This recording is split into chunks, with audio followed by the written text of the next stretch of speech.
Hello, everyone. Welcome to our second day of the member marathon from World to One Parks. We appreciate your presence here and to be willing to hear a lot about our organization, the benefits that it has, and especially to be connected with our global community. I'm going to start talking a little bit about what World of One Park is and why you need to join our amazing organization. Then we'll see a little bit video. I'll show you the great benefits about our platform and how you can connect with other professionals. And afterwards, we'll be able to hear a webinar with our amazing speaker that we have today. So let's go ahead and start. Again, thank you so much in name of everyone that belongs to World One Parks, our chair, our CEO, our board members, and the global secretariat. Thank you for being here. Let's start with our presentation. Perfect. And remember that we're live streaming this in our social media. So if you want to share it with your network, we'll be very grateful. So, to talk a little bit about where World One Park comes from, it's an organization that was created a lot of years ago. We started with IFPRA and then it became a Green Spaces Alliance so we could found World One Parks. So, it has a lot of history with other organizations and other professionals that have helped create what World One Park is right now.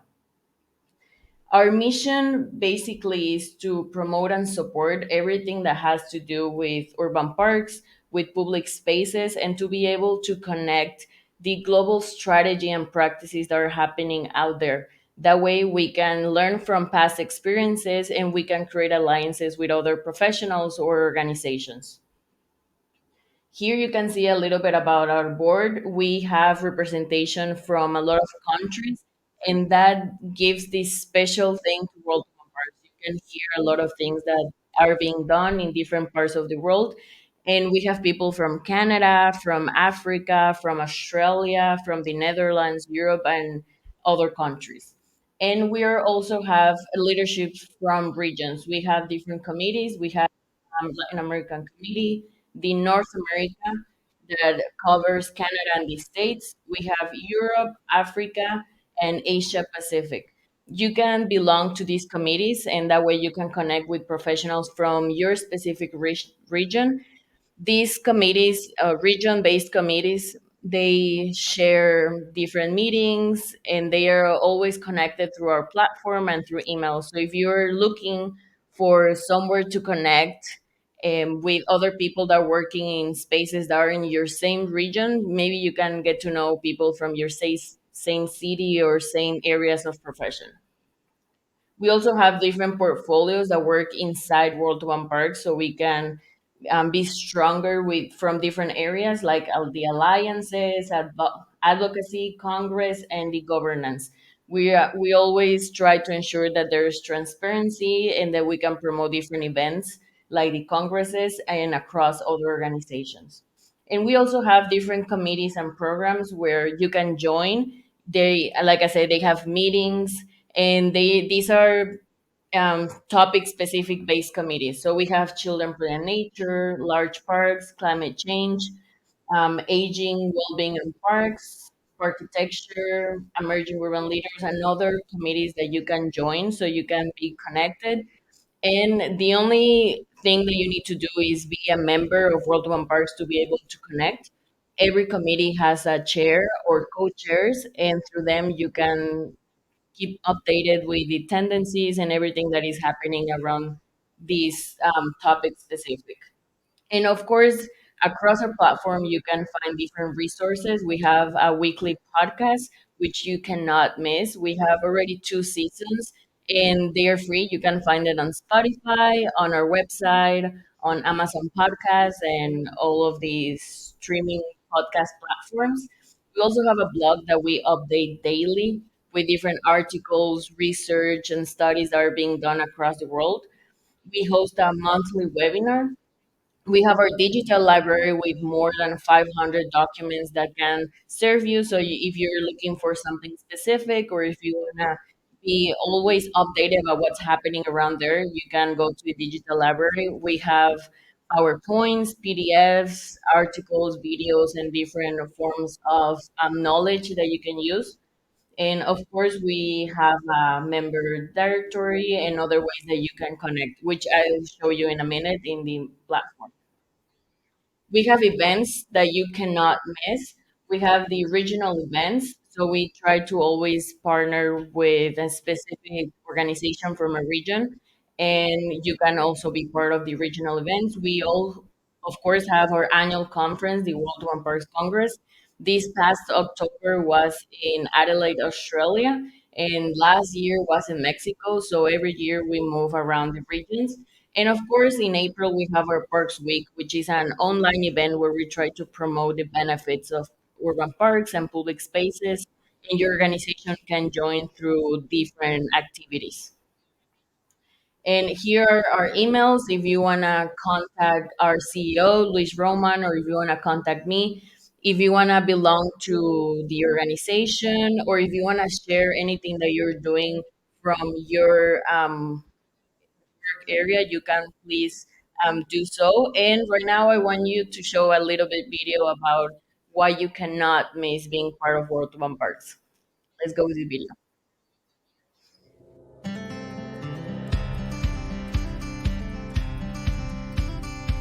Well, first of all, it's a fantastic initiative. In a short period of time, it has become a very important institution. And it's working to ensure that we can provide, protect, and care for parks. And you realize the importance of sharing the information, of sharing all the knowledge of parks. Learning about what other countries do.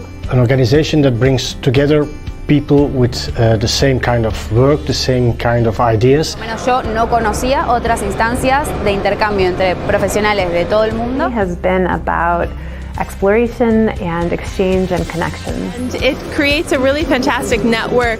An organization that gathers together and reflects on how to manage, finance, design and program parks. And impacting various communities around the globe. It's more important than ever to exchange our knowledge and experience with each other. It's an amazing organization, you know. A global voice for all urban parks and communities. Brings the focus back on parks and public space.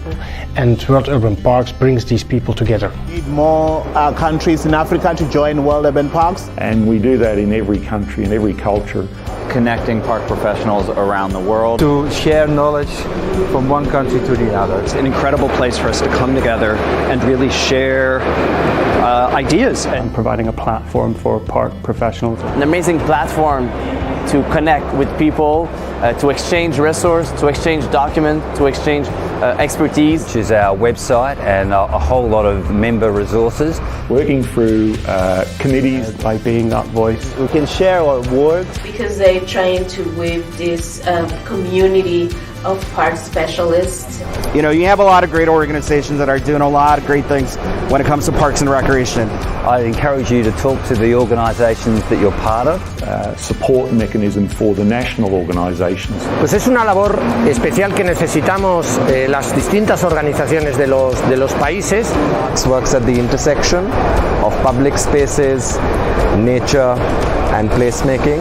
And we can think together on how to make our public spaces and our urban parks even more welcoming. Just seeing different countries come together. Es una labor fundamental para que nos podamos encontrar. And it's so important for us as park professionals throughout the entire world to come together. This is an organization that is much needed now and into the future. I salute the organization for everything that they've been doing. I would encourage everyone to get involved in World Urban Parks. I love World Urban Parks. So let's come together. Please join World Urban Parks.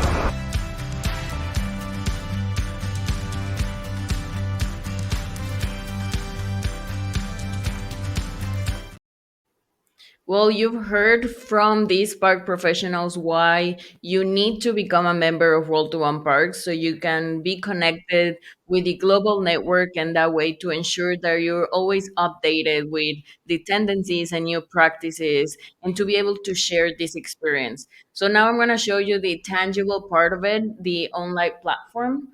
So here you can see in our main page all of the updates and the different resources that we have. And here on the top right corner, you can log in. If you're not a member, you can choose this option that says new subscriber. You fill out this information and you'll get an email which you need to verify to be able to join as member. So I'm going to log in as a member, and you're going to be able to see different options for you to explore the platform and check all the resources that we have here. You can see all of our information, like the governance, the members of the board, the regions, and the committees, which you're welcome to join. You can either join the topic region committee or a topic specific, or both. So that way you can be connected with people that are working on the same areas that you are. Here we have our program sections where you can see all the programs that we have, so you can join and you can participate. And then here in the resources, we have different ways where you can still learn about everything that is happening. Every week we update this section that is called Whoop News, which are the top documents, top research and studies, which again you can see, you can connect with those professionals, so you can read what's happening there. We also have our blog. This is daily updated with different webinars, different studies, articles that are happening with other organizations and within World Open Parks. So it's a great way to know what's happening out there. We have our discussion posts. Here you can post a question, or if you're looking for a document, you can share it there, or you can ask for that document here. And it's a great way to be engaged actively in what's happening with other members. And here for the digital library, you can see all the documents that we have. And here also we post all the sessions, the recordings, and the slides of everything that happens in a World One Park Congress. So if you're not able to attend, or if you attended but you want to look for a specific document or specific session that happened, you can do it here. And everything is divided here in folders. So if you're interested in environment and climate, or children, design and planning, whatever you're looking for, we have documents here for you. And you can also send us these documents if you have something that we can add here. We have, of course, we're working on a glossary. We have our Pod Park section where you can see all the episodes that happen every week. We're right now getting ready for our season 3, and we're very excited about that. And here, this is really cool because you can look for someone specific if you know that person, or for example, you can put here the country. So if you're looking for someone, let's say Australia, you can filter out that, and you can put find members, and you'll have here everyone that belongs to Australia. So if you are looking for someone specific, or if you want to know about a specific topic or project in a city that is happening in Australia, you can do so. And as you can see here, you can also check it through different interest areas. So if I put planning and design, I'm gonna take this out, and you can see everyone that is interested in that topic. So this is one of the favorite part of our members, because that way they can keep connected with other people, and they can find new strategies, new practices, and new projects that are happening around there. We also have our communities where you can, here I'm gonna look for my communities in everyone that I join. And as you can see here, everyone posts different links and different documents, and that way you can be connected and keep talking, even though you're not in a meeting or something like that. And then we have our member home. This is our timeline. I like to say that this is like the park professionals LinkedIn. So here you can see everything that is happening in the most updated features. So the um, most recent discussions, the most recent documents that have been updated. Here you have quick links to other documents that we've posted. And one of the things is that we also have a profile. As much information you have here in your profile, the more easy it would be for other people to find you. So we really encourage you to put here about your education, your job history, a little bit of bio. That way, when you can connect with someone, you can see all of that information and they can see it from you as well. So again, this is our platform. We have all of these amazing member resources. And if you go to About Us and the section of being a member, here you can see all of the benefits, but you can also see the different prices that we have. We have individual membership and we have organizational membership. The real cool part about being an organizational member is that the price is based on your budget. So depending on the budget of the organization is the cost of the membership, and it doesn't have a limit of how many individual accounts you can have. So for example, if I'm World One Parks and I want to join, I can add as many colleagues so everyone in my team can have access to the platform and to all the resources that World One Park has to offer. And here you can see the different prices, the budgets, and we you can also have your membership for 1 year, 2 years, or 3 years. And if you want to review our membership policy fee, you can do it here as well. Well, please feel free to explore a platform and to see all of the things that we have ready for you. We're always trying to get new ideas and try to have more programs, more content for you in our blog, in our webinar, in our podcast. So if you want to participate in any of these, if you want to become a member, please, we encourage you to do so.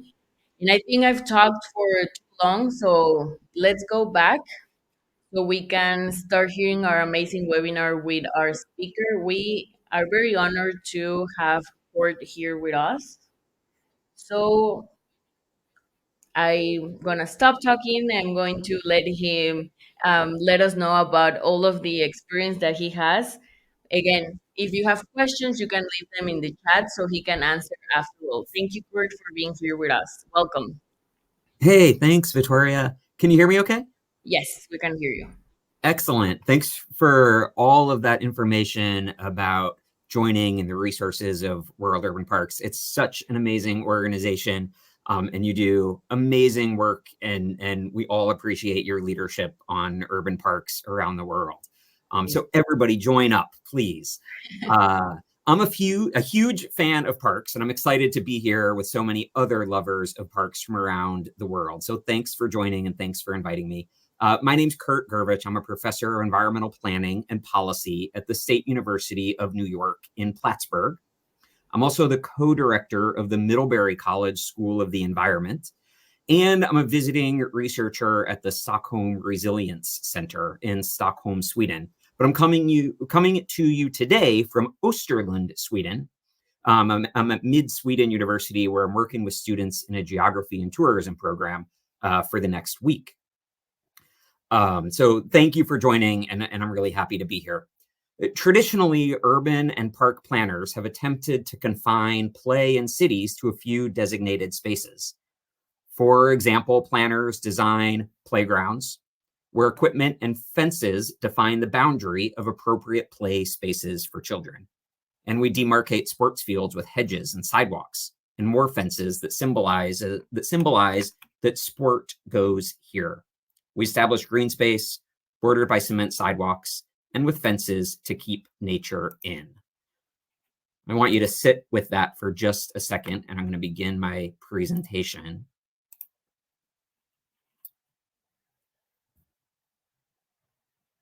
Obviously, some of what we do is done in the name of safety. Balls rolling into streets and being chased by children are dangerous, and so on. But an unintended consequence of our affinity for confining play is the message that joy in cities is limited to a few designated spaces, and everything else is for serious urban life. The clear signal is that once you're outside of the park, the urban landscape is not for pleasure. This hasn't always worked as we intended. Street ballers and parkour tracers and hash runners and others have revolted against planners' attempts to confine play, like graffiti artists revolt against our attempts to confine art to museums. But just like Banksy tore down the walls of the museum to turn the city into a canvas, and like street performers busted out of the theater to turn the city into a stage, today radical game designers are pushing play out of parks and onto the streets of the city, turning the entire city into the newest gaming platform. My presentation is called Upping the Game to Create Winning Cities, and it's about some work that I'm doing with game designers around Europe exploring the use of games in urban planning. The revolution to move play outside of parks shouldn't be ignored. The gaming industry is a larger economic engine than the movie and music industries combined.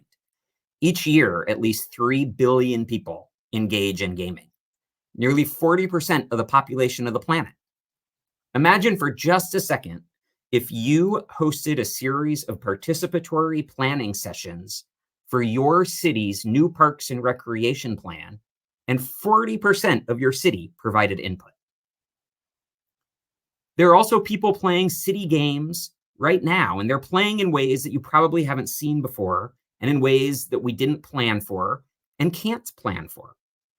They're playing games that we didn't even know existed, and they're making more games in cities every day. While people are playing games in cities, they're engaging in urban planning in deep ways. They're learning about architecture and design, engaging with historical narratives of cities, and considering the synergies between the built environment and social life of urban residents. All of this is happening through games. Let me say this another way. One of the most vexing challenges that urban planners face is getting community members engaged in the planning process. We host public comment sessions, and we facilitate design charrettes, and we lead community walks, etc. And a few people show up. They tend to be the same people over and over with the same complaints time after time. If part of the goal of urban planning is getting people involved in the planning process, gamers have cracked the code on that puzzle. Thanks to a few transformative game designers, the entire city is now a gaming space. Playing in the city is no longer confined to parks and the occasional game of street hockey. Game designers have turned your city into one giant sandbox, and they've engaged millions in their games, all while planners struggle to engage the public and wonder why involvement in planning is so difficult. I encourage you all to learn about and embrace gaming as a platform for play and planning, because I think it has the potential to transform the processes that we use to engage residents in our planning processes, and because I think gaming can make us better planners and maybe even better people. I love these 4 pictures of people playing games. There are similarities across them all. You see unique individuals, each with their own perspectives and experiences, coming together around a shared goal and overcoming challenges together. Young and old, children, adults, it doesn't matter. One of these pictures is generated by AI, and even AI understands the value of games. I'll give you a second to see if you can figure out which picture it is. It's difficult because all of the pictures show smiling people working together. They show group dynamics, people building relationships, and overcoming challenges. If you haven't figured it out yet, it's the bottom left-hand picture is generated by AI.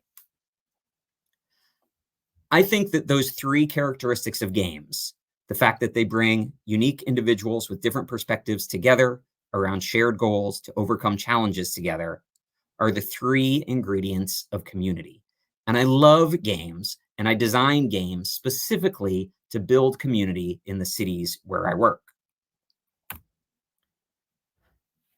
The objectives of my presentation today are to reflect a little bit on community and planning, to show some examples of city games and their relevance to planning. I'm going to summarize a little bit of literature that sits at the intersections of gaming and planning and sustainability. And then I'd like us to have a discussion about the ways that planners can incorporate games into planning initiatives. This is the game that got me thinking about that interconnection between games and place. Amaze Games is a company in Montreal. They create escape rooms, but some of the rooms they create are outdoors, and they take place across the city landscape. If you're familiar with the city of Montreal, you know that the Lachine Canal is a canal that was built in the mid-1800s, and it was built to navigate or navigate around some rapids on the St. Lawrence River. It was built by a guy named Jonathan Redpath. If you live in North America, you can probably buy Redpath sugar in any of your local grocery stores. Jonathan Redpath was a sugar magnate, and he advocated for the construction of the Lachine Canal so that he could get his boats around the rapids on the St. Lawrence so that they could get to his sugar refineries. The secret of the Lachine Canal is a puzzle quest. In order to play the game, you show up at A Maze's headquarters. It's a small building in the Atwater neighborhood of Montreal. You're given a little booklet that is a journal, supposedly a fictionalized journal that Jonathan Redpath created. And that journal leads you on a treasure hunt to find a treasure that Redpath buried when he constructed the canal in the 1850s. It's part historical fiction, part mystery, a lot of fun, and a lot of puzzle solving. It's a great way to spend an afternoon out with your family or friends or coworkers for a team building activity. Here's a map of Montreal, and you can see the Lachine Canal runs from Griffintown in the northeast section of the map, and it runs to the southwest here to René Levesque Park. And the canal was built to cut off some rapids on the St. Lawrence. When Redpath built the canal, the St. Lawrence was much narrower. It's been dredged now in order to remove those rapids and make room for those boats. When Redpath constructed the canal, he buried some time capsules in the canal. Those time capsules were then dug up in the 1950s when the city of Montreal built a big highway interchange almost in the center of the canal area. It's that treasure hunt, the search for those time capsules, that makes up the core of the mystery of A Maze's Secret of the Lachine Canal.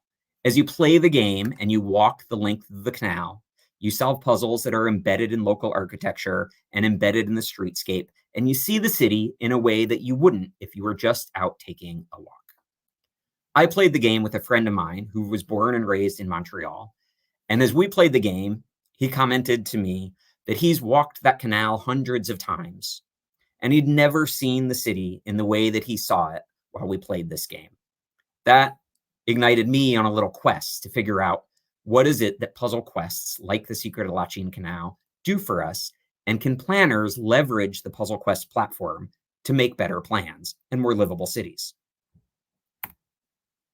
Mystery City Games is another Puzzle Quest company. They're based in Amsterdam, and they've got games all over Europe: Barcelona, London, Paris, Lisbon, Prague, Athens, a dozen different cities. And their games are similar to A Maze's in that they are puzzle-solving games that get you out walking around the city and observing your surroundings in a new way. I'm going to take a quick second and I'm going to play an advertisement from Mystery City Games that gives you a little flavor of how they create their games and what it looks like when people play.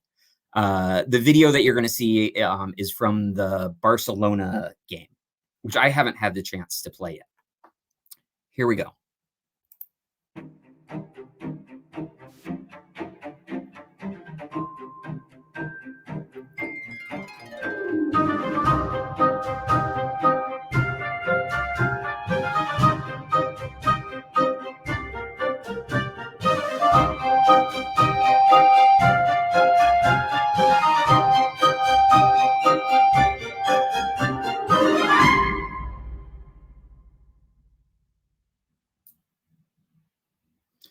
When you play a Mystery City game, you show up at their office in whichever city and neighborhood you're playing in.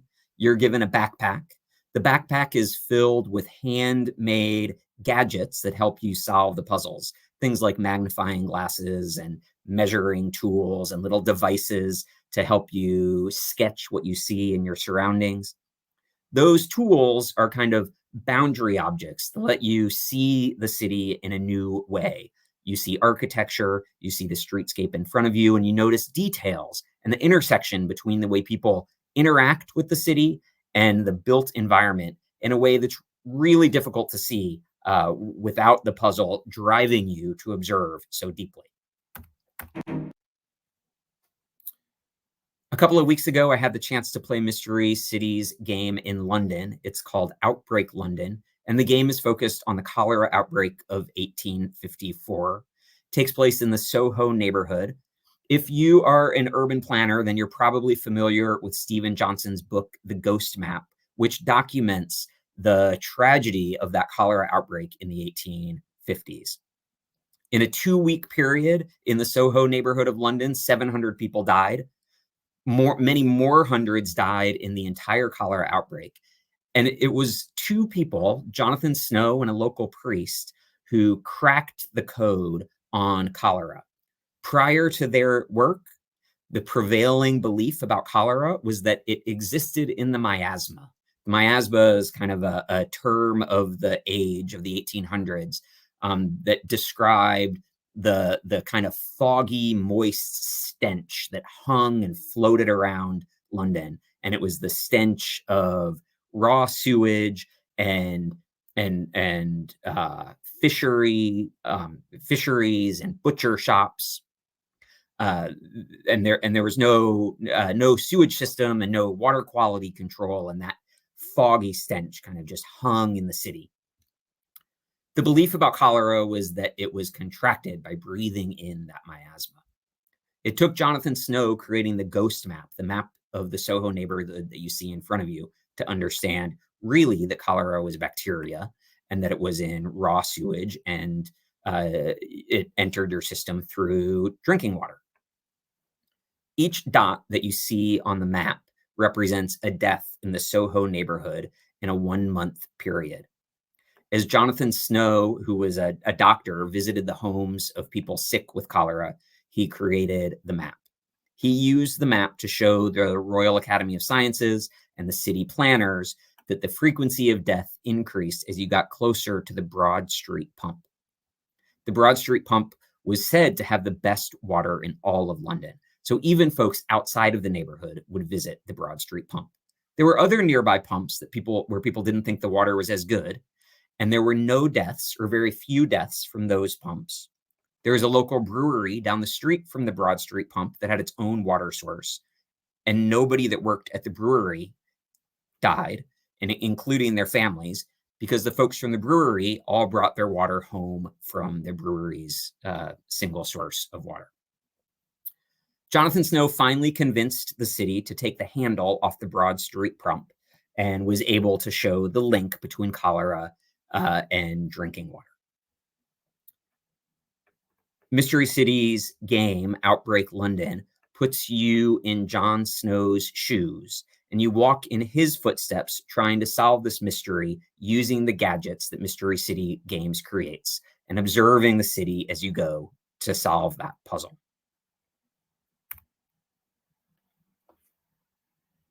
Another gaming company is Questo. They create app-based games. They're in cities around the world, about 200 different cities. They've got over 400 games. There's probably one in the city where you're located. So if you go to Questo's website or download their app, which is free, you can search your city and see what's there. Here are some typical types of Questo games. Most of them are puzzles that focus on horror or mystery or espionage kinds of narratives. Some of them are more romance in orientation. City of My Dreams takes place in Stockholm in the Södermalm neighborhood, and it focuses on the life of day laborers and the development of the Södermalm neighborhood. I'm going to read you the description that goes with that puzzle quest so you get a taste for what that might be like. Stockholm, City of My Dreams, created by Ludvig Larsendahl. Discover Södermalm, the working class neighborhood of Stockholm. Explore locations rich with the history of Stockholm's poorer population. Experience the city through the lens of an 18th century working class day laborer. See beautiful sights over Lake Mälaren, visit the historical White Mountains, and finish off the tour on Södermalm's biggest square with plenty of restaurants and bars. Each of these Questo puzzles takes about an hour and a half to complete. As you walk through the neighborhoods, you see local sites. You can stop and get an ice cream or a drink as you go. A great way to be out in the city for a day with your family or with your friends. The intent here isn't to get people involved in urban planning, but I think at a very deep level, these puzzle quests are a great vehicle for introducing people to urban planning concepts and engaging them in urban planning processes. The cool thing about the Questo app is that they have made their puzzle creating platform open source. And so anybody can create a Questo puzzle quest about their neighborhood and about their city and about any topic that they want. So you get a wide diversity of topics beyond the traditional mystery and espionage, spy, romance, or horror theme. For example, Julia Burns' Martin Luther King Jr. in Atlanta, Unwrap His Life and Legacy, puts you in the steps of Martin Luther King Jr., and you explore sites that were integral in the development of his theory of nonviolent civil protest. London, LGBTQ, takes you to visit important sites to the LGBT community. After the Wall, Berlin, back to 1989 Germany, explores the events that led to the deconstruction of the Berlin Wall and the protest movement.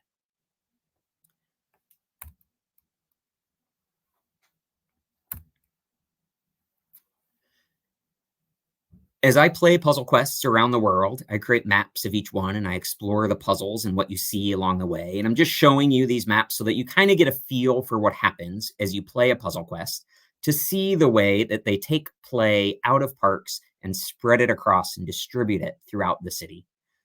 So on each of these puzzle quests, the maps that you see here are a mix of quests from Mystery City Games and Questo.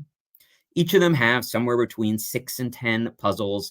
They cover anywhere from 2 to 3 kilometers. They visit many different neighborhoods, different monuments, different parks and plazas as you go. And you learn about those places and you see them and you experience them at a level of detail that's very difficult to achieve if you're just out taking a walk.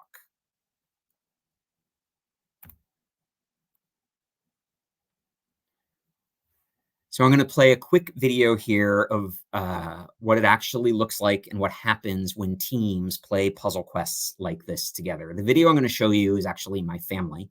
We're playing Outbreak London, solving the mystery of cholera in the 1850s. And you're going to see my daughter, who's holding the gadget, the treasure chest that we got from from Mystery City Games, and it's full of little gadgets that we're kind of tinkering with as we solve the puzzle. You're going to see my wife and my sister-in-law and my mother-in-law as they try to solve a puzzle. We're in central London here, and we're looking at some sculptures. You won't be able to see the sculptures in the video, but we're really investigating 7 different sculptures in a plaza and trying to puzzle out what's important about each sculpture as we try to solve the puzzle. Then you said you screamed falcon at some point. Lion, underline. T. Yeah. Then that one was a falcon or a bird. H. Death. We came across here. Was that a ship? No, he was the airplane. Oh, okay. It said pilot. Oh. Okay. Next, Eloise ship. F. Okay. In the middle. We didn't get the middle, so we just figured she has a lamp, someone else must be the chef. Where do you see a lamp? Right there. She has. All right, what I love about this video is that it really shows the dynamics that occur in groups when they play puzzle quests like this together, and the level of detail at which they are observing the city around them. They're arguing about what they've seen. They're negotiating, trying to figure out what the gadgets are about and how they link with the environment around them. They're seeing things that they wouldn't otherwise see. They're also learning about each other and developing communication and negotiation skills. It's usually my daughter that solves the puzzle before anybody else. And she's just struggling to come up with the confidence to tell everybody that she has the answer. But as an urban planner who constantly tries to get people out in their communities, learning about their community and engaged in planning processes, I see in puzzle quests a platform for helping people understand what we want them to do in a significant and meaningful way. Game designers often work with the theory of transformative play. That's the idea that you can do good through play, and that play experiences and games help us develop knowledge and behaviors that make us better people. Transformative play has three components to it. There's some sort of educational content or setting within a play experience or a game. In this case, it's a game about cholera and about the city of London. Embedding that content in the game changes our attitude towards learning. We get engaged with the puzzles. We get engaged with each other. And that alters our behavior. It makes us more deeply involved in our community. It changes the way we communicate, and it makes us motivated to continue playing and learning and shifting our attitude. The transformative play theorists identify a set of competencies that we develop through play: interpersonal competencies, moral competencies around right and wrong and justice and equity, kinesthetic or action-oriented competencies, sensory observation, deep listening, dexterity, appreciation for the aesthetic, and cognitive competencies. We might learn some content about urban planning while we play. And so transformative play theory looks a little bit like this. At the heart of that attitude, behavior, and content cycle is the transformation that occurs in us as individuals. And we develop those 6 different competencies the more and more we play. I'm interested in the intersection between urban planning, sustainability, and gaming, and whether games can help us find improved planning outcomes. I think about the graceful development and transitions of our cities and towns so that inhabitants can meet their personal and family goals. I think about how we can achieve sustainability in cities. And when I think about improved planning outcomes, I'm after sustainable, efficient, equitable, inclusive, and enjoyable cities. And I see games as a way to help us get there. Weick defines 5 different sustainability competencies. They're similar to those transformative play competencies: systems thinking, the ability to anticipate and tell the future, values thinking, normative thinking about morality and right and wrong. We saw that in transformative play. Strategic thinking about planning and coordinating long-term projects, interpersonal and collaborative competencies, and the ability to think in an integrative way, interdisciplinary or transdisciplinary thinking. For me, it's the transformation and development of those sustainability competencies that I see at the heart of puzzle quests. In order to test this, I'm creating puzzle quests, and I'm trying to get planners to play them and think about how they might help people develop those different sustainability competencies. So I created Sabotage, Prevent Sustainability Sabotage with the Planet Protectors, in Stockholm. I used the Questo app. What you see here is the image from the desktop version of the game on the left, and then the app component that goes along with the game on the right. You can see at the top of the app screen that this puzzle or this quest has 14 puzzles. The app keeps time for you, and you earn points as you go. In this game, you play the role of a sustainability spy. You're charged with protecting sustainability in Stockholm against some people that would like to sabotage it. The game takes place in Stockholm Royal Seaport. It's a sustainable neighborhood in northwest Stockholm. It's received numerous awards for its architecture and design and planning. Some of the sustainability assets that are embedded in the neighborhood are strong social value spaces and parks, lots of historic preservation. This neighborhood used to be Stockholm's gasverket, the center of importing oil and gas to heat the city. And so throughout the neighborhood, you see large structures, historic structures for storing gas and fuel. You can see some of those in the upper right-hand corner of the image. The buildings there are all wood construction. They've restored a riparian buffer. Most of the buildings have green roofs or rooftop photovoltaics, and there's very limited vehicle access in the neighborhood. This next video shows what you see on your phone when you first enter the game. Remember, in this game, you play the role of a spy. And so I've tried to create some videos that create the atmosphere that goes along with that role. So you are a sustainability protector, and your job is to inspect the sustainability assets in the Stockholm Royal Seaport neighborhood. Agent Green. Agent Green. This is Planet Protector's headquarters. Agent Green, we do not see your body cam footage. Please clear body cam footage. There we go. Thank you, Agent Green. Agent Green, you are on site at the Stockholm Royal Seaport. Your mission today is to conduct an inspection of sustainability assets at the seaport site. As you know, this is one of Europe's most... So that's the first video that you see when you enter the neighborhood and you have the app on your phone. The app is geolocated, so that video automatically plays when you get to the first site. And then the puzzles look a little bit like this. I'm going to cruise past this next video because we're getting a little bit short on time. I've shown some of the locations of the puzzles in the game, but not all of them, because I know that you're all going to rush to Stockholm as soon as you can in order to play, and I didn't want to spoil it for you. But for example, one of the puzzles in the game has you investigate the recycling process in the neighborhood. Here you see 3 different recycling bins in the upper left-hand corner, the blue, the gray, and the yellow. And because you've got the whole image there in front of you, you can see the door to put your recycling into the bin, and you can see what kind of waste goes in each one. And that gray bin is all of your trash that can't be recycled, your Restval. And the yellow bin is for plastic, and the blue bin is for paper and newspaper. That's what you see if you're standing in the right location in the neighborhood trying to solve the puzzle. What you see on your phone are the next 2 images. You see the symbols only, and then you also see the colors of the bins only.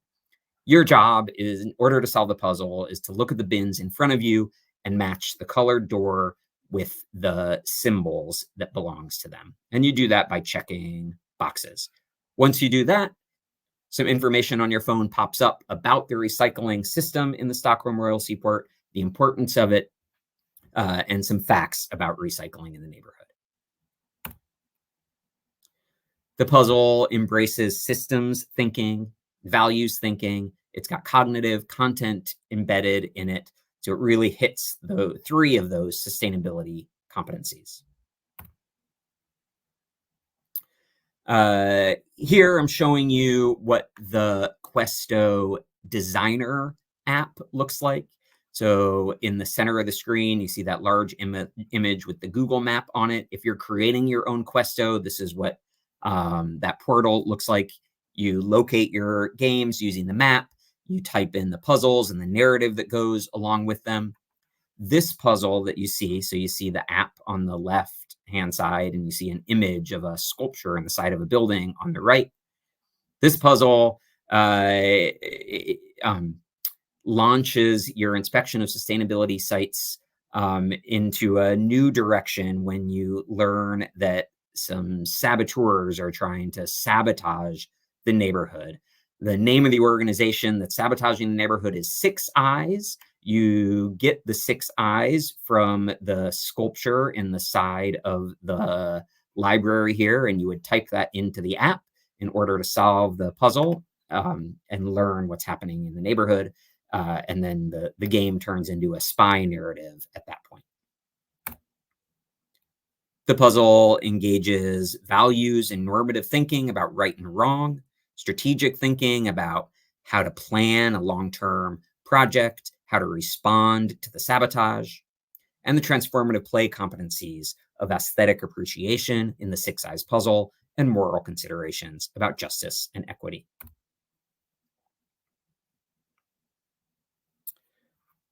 The final puzzle in the game embraces environmental justice.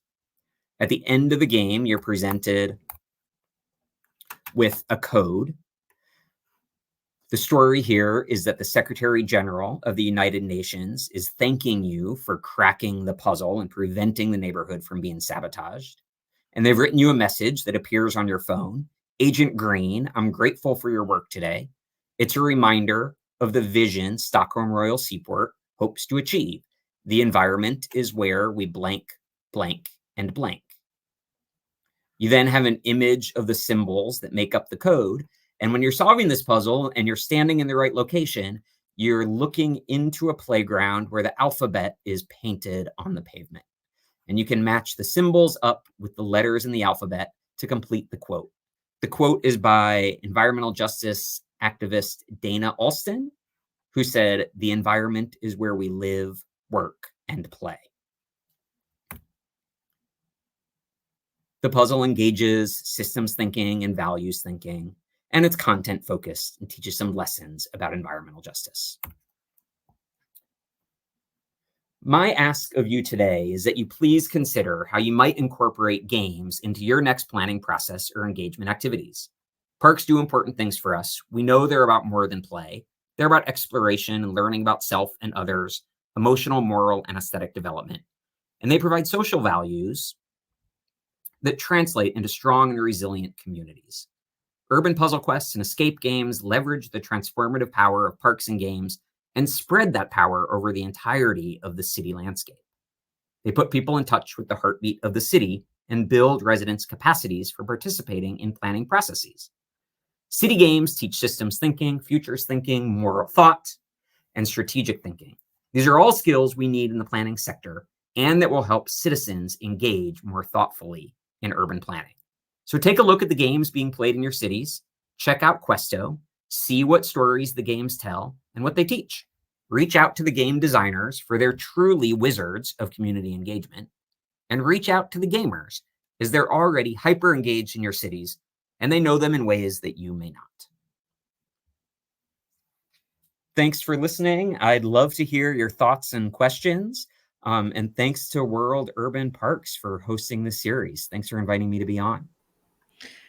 Kurt, I don't even have words to explain how excited I am about everything you presented. And the last challenge that you presented, to be the first to develop a quest in our city, that's amazing.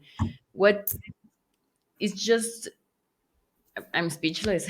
Oh, all you, go out and do it, Victoria. The Questo app is designed for anybody to use. And if you have ever created a simple website, or if you've ever been a student in a class that uses an online class management tool or taken an online class, you already know how to use their software. And it's pretty good how to integrate the planning, the social dynamics, sustainability, and all of the aspects of the city. I was thinking that it's just an escape room in your whole city, which is pretty amazing. So congrats on that, because it's a great opportunity to be able to, as I was saying, integrating different aspects of the city and changing the way and the narrative of how we plan our cities and plan the way that citizens and the people can, how they can participate with everything that they have in their city. Yeah, absolutely. If you look at the numbers of people that are playing Questos and the numbers of people that are getting Yelp ratings to Amaze Games and Mystery City Games and some of the other companies that are out there, you see thousands and thousands of people that are getting out on the streets, looking around their cities and exploring the connection between our social lives and the built environment in ways that planners, I think, dream of trying to get people to do. The game designers have really cracked the code on that. I have here a couple of questions that we've previously discussed or you've discussed with some people from our team, but I think they are very interesting and it would be worth sharing with the audience today. So the first one is, what are the main challenges to consider when designing a city quest?